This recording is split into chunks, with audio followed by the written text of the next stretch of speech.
Hey guys, so I wanted to talk a bit about this emphasis on today's culture and where we live in the grand scheme of things in terms of the time of humanity, like that we're in a small piece, and then also just history and tradition.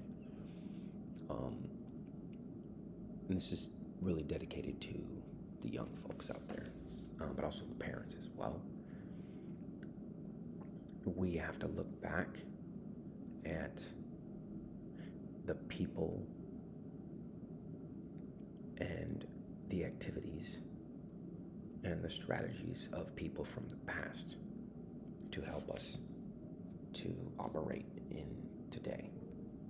Right? So even though we have all this technology, all the internet and all that stuff, we can't pretend that we're disconnected or that we're special or that we don't need to draw from folks in the past. And I'm not going to jump into the culture wars. Or politics. I'm just talking about avocations. So what I'm talking about is reading. Okay, we cannot stop reading. There's no replacement for reading. And I am talking societally. Yeah, you're gonna have, people who think that because we have so many ways to learn and to acquire knowledge, and people generally, go for the path of least resistance in their lives, we have to realize that it's a trap, right? That part of the reason why people were so strong, maybe even so intelligent, right? There's an argument that Shakespeare created, 20 to 30% of his words he created. And we have to remember that. We have to remember that these heroes, they're heroes for a reason. Socrates, Aristotle, like all these heroes, even scientists, Louis Pasteur and Madame Curie. But we have to always remember that because it was so challenging for them to survive, 100 years ago, 200 years ago, 1,000, 2,000 years ago, that they developed these muscles, right, that we won't develop because we're in the modern society. We have to remember that it's a trap, right? It is a trap. So, going to ChatGPT for everything, right? And taking the shortcuts and cheating and getting your papers written for you and not reading and just listening to podcasts or just watching, TikToks or YouTube videos. It's not going to replace reading. Everything's got to be, if you want to really maximize who you are and who you're going to be in this life. And this is beyond money. This is beyond like getting a great job or building a great career. This is just becoming who you want to become for the rest of your life and how you're going to occur to people, how you're going to occur to yourself, and sort of where your goals go and where your sort of life road takes you and what you are capable of. But it's really, really important that we do things like reading that are extremely long and tedious and sometimes boring.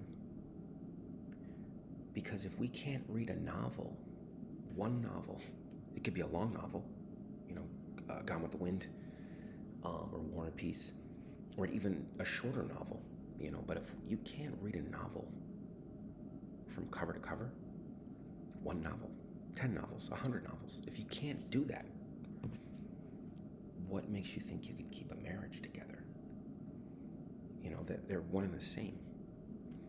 What makes you believe and understand that you can build an incredible career, for example, or work for the same boss or the same company, even though it's not perfect, or it's never going to be perfect, but it's sort of that sophistication, right? We need to have a sophistication about learning and scholarship and growth, and it starts with being able to read and being eager to read, right? I'm telling you guys, it is so important that we don't sort of, what do they call it, navel gazing. There are different phrases, but I mean, the main thing is we have to remember that we're not special. We're not special. We're not. We're just people. We're just people. Whether we're living in 2025 or 1400 or 1000 or 2300, it doesn't matter. We're just people. We're born. We're going to live. We're going to die. Right? So the question you have to ask yourself is not, am I going to always grab for the shiniest object, or for what's popular, or for what, what's going to give me the least societal stress, right? Which, so you might suffer a little bit more, right, if you're going against the grain, right? But especially in this culture, it's extremely important to be contrarian. You don't always want to be contrarian about every single thing, right? Because I think a lot of us understand and agree, with dental care, for example. Most people think you should take care of yourself, brush your teeth, floss twice a day. Like, there's certain sort of rules that hopefully, no matter who somebody voted for, or, where someone lives, or, that they still understand that. I'm hoping and praying that's part of your personal care, right? Personal health care, etc. Or maintaining your car, right? Getting the oil change and all that stuff, I think, is just, it's beyond the politics, it's beyond the culture, it's beyond all this stuff.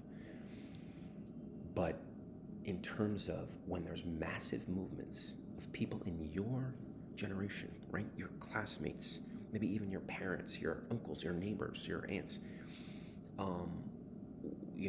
even if a lot of them are saying, don't read, you don't need to read, I'm not saying that they will.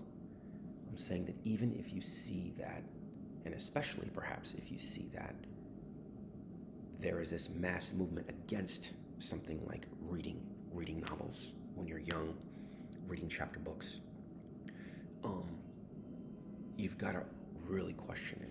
You cannot just buy whatever they're selling you on a day-to-day basis. You can't just be a marketer's dream.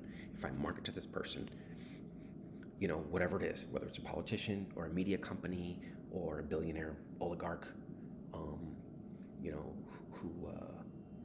who's sort of controlling messages and selling products and services, right, to the masses, you have to be skeptical, right? And I think the best way to be skeptical is to look back and say, what was it about these folks in the past that can bring value to my life today, as opposed to being totally disconnected and saying, oh, they can't relate to me.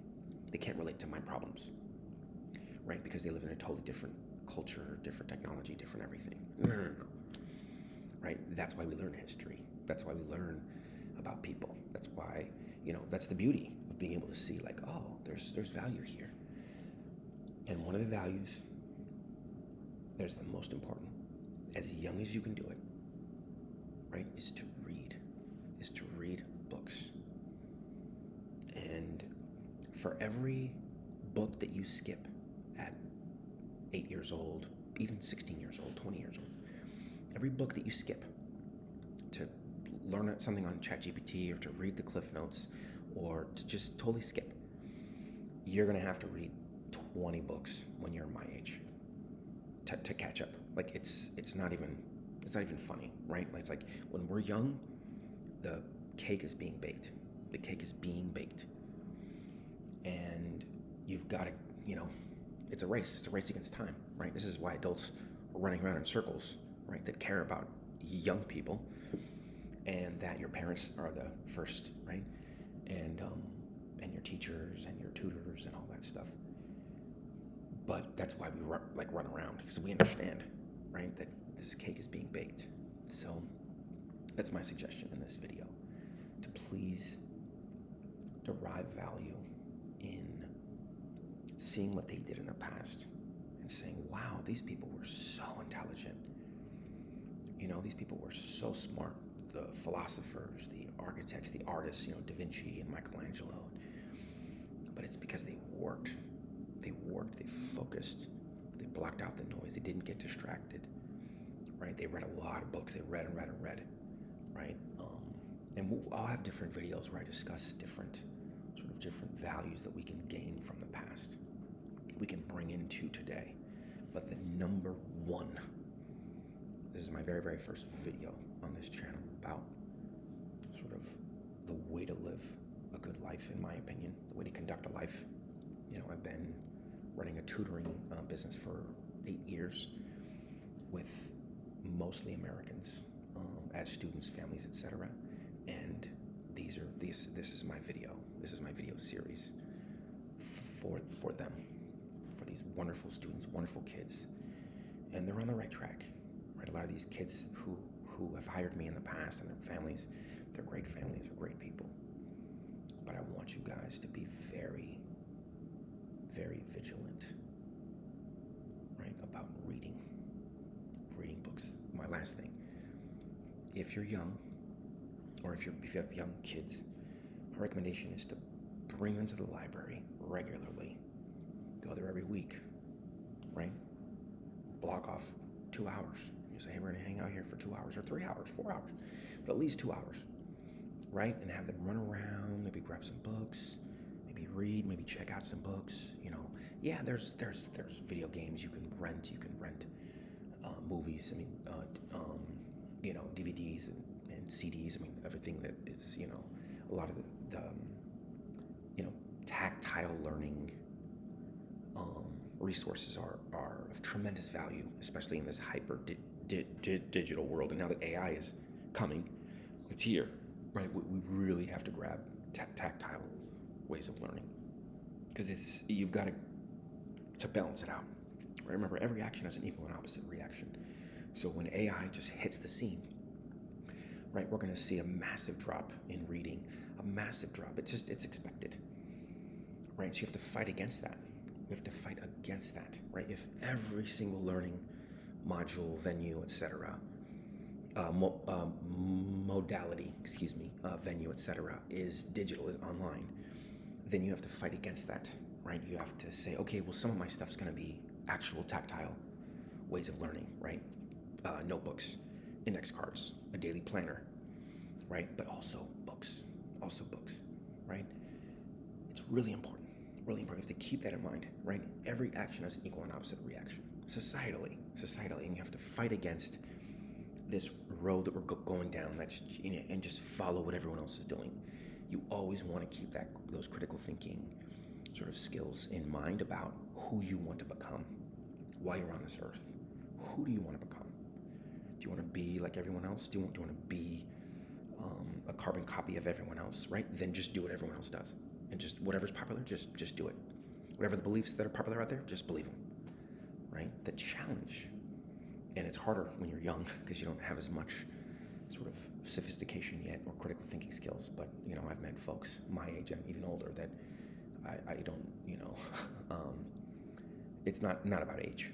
It's really about respecting the value that history can bring to us, and that these great minds can bring to us, and that just what can they bring to my life that is instructive and can help me. And I'm telling you, reading is extremely helpful and important. So, very last thing, if you're young, or if you have parents of young kids, take them to a library. Maybe make a bookcase. My stepdad, I called him Dad. He raised me since I was 1. His name is Albert, and my mother, my sweet mother Vicky, she worked a lot. But my stepdad, he built bookcases, like he built them, and then he put them in each of our rooms. He painted them. I think we helped him paint as well. I have a twin brother and then a younger brother, and so it was a good sort of experience, ritual, right? And the other thing that was really a good strategy was my mother every year would take us clothes shopping and school supply shopping right before the school year started. She was a registered nurse. She retired recently. She built an amazing career, an amazing life. raised 3 kids, her and my stepdad. Um, and but we didn't have a lot of money, right? As a single income household. Um,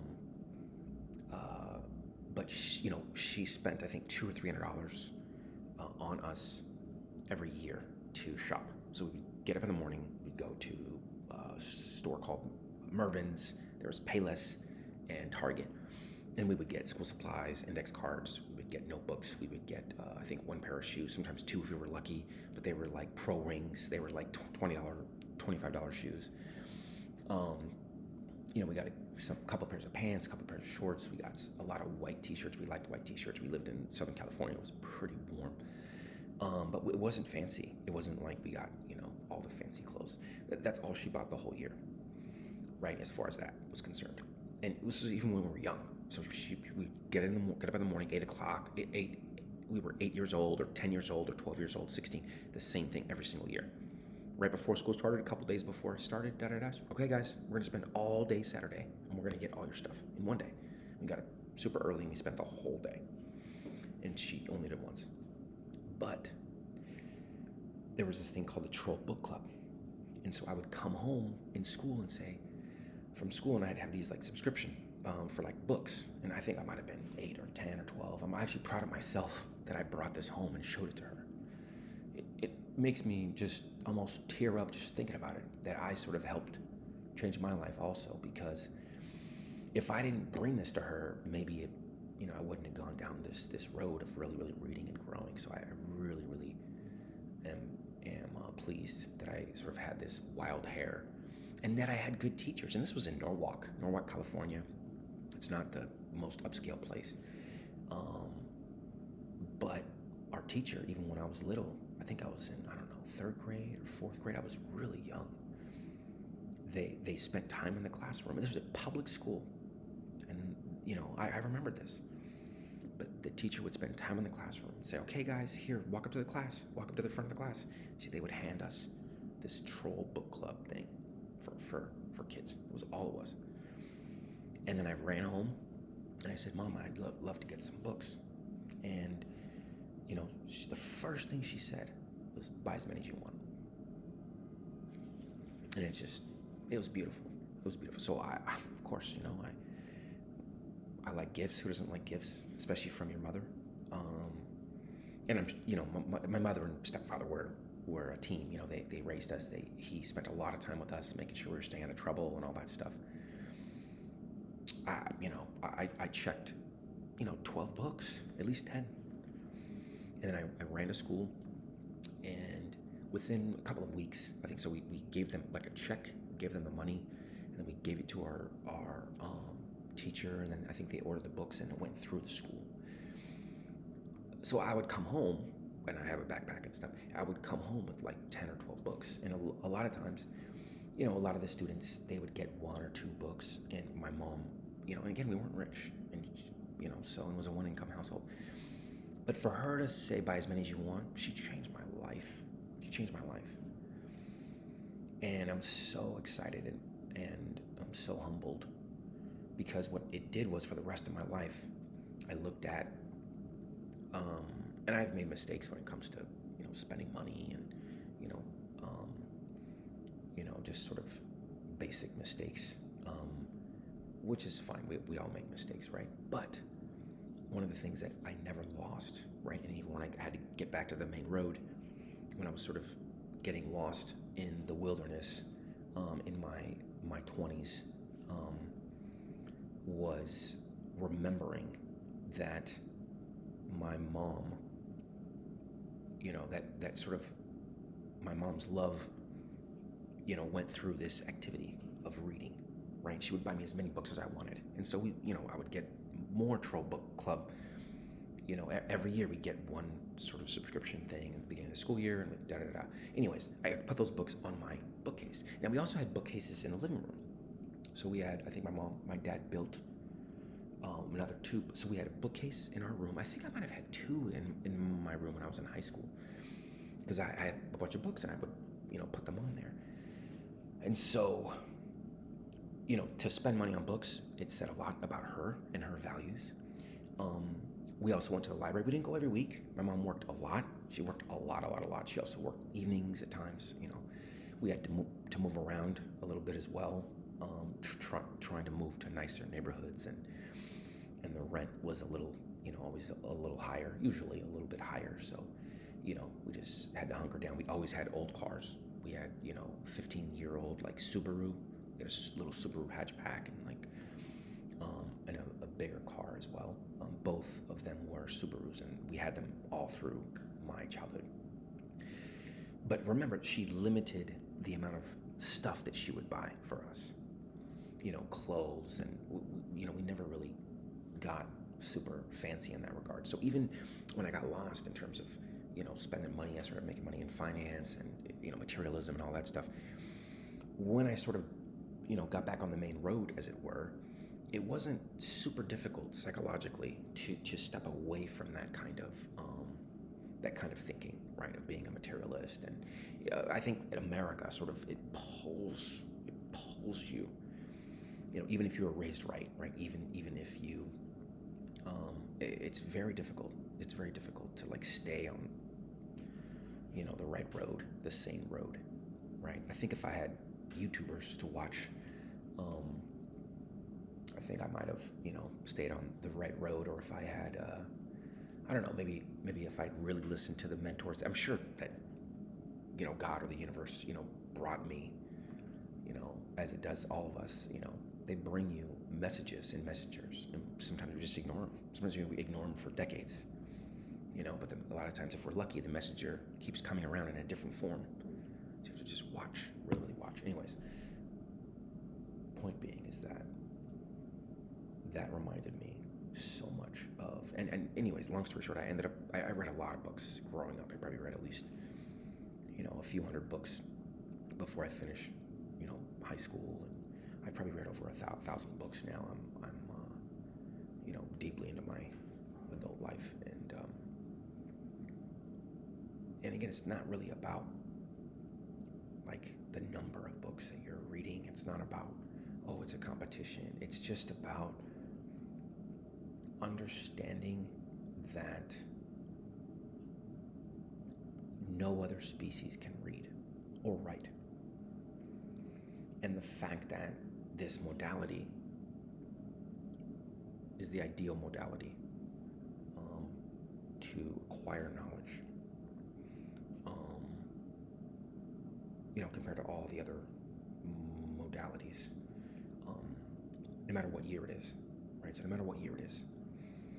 And just the beauty of the fact that these greatest minds of all time, that a lot of them, right, encapsulated, a chunk of their ideas in these books that have been edited and re-edited and translated and And so, again, I don't worship, books, but I think they're extremely important if you're raising kids and if you are, a young person.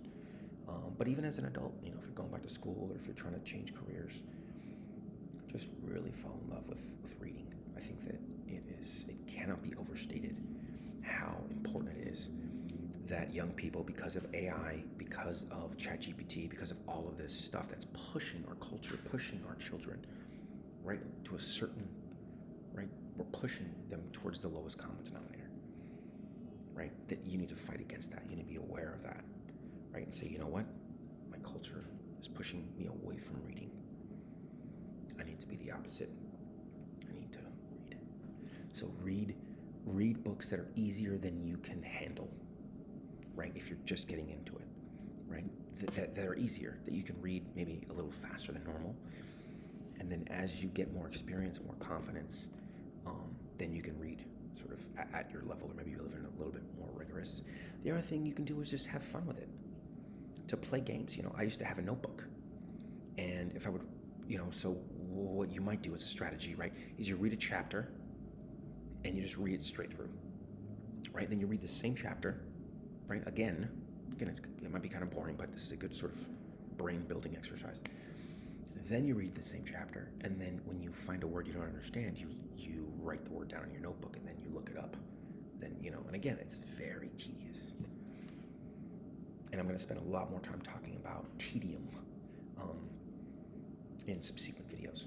But if we can't read a novel, do you think marriage is always, fun and interesting and exciting and new and fresh? No, it gets tedious. Everything gets tedious. Everything great gets tedious. Building a career gets tedious.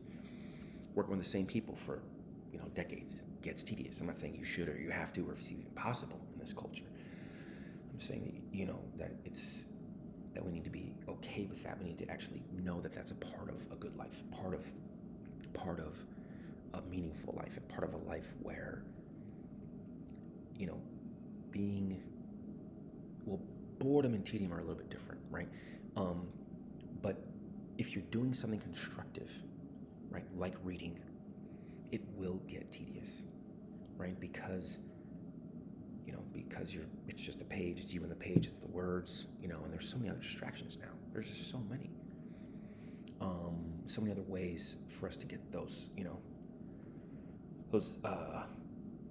endorphin, for our endorphins to blast off. But I think the real key is you cannot forget to read books, read novels, read chapter books. Just do it. I'm telling you, it will help you so much. All these people are saying, you don't have to read and and go after this career path, and you don't need to read. It's better to have it and not need it than to need it and not have it, right? So it's better, no matter what your career path goes to, no matter who you marry or what lifestyle, where you live, where you go, what you're doing.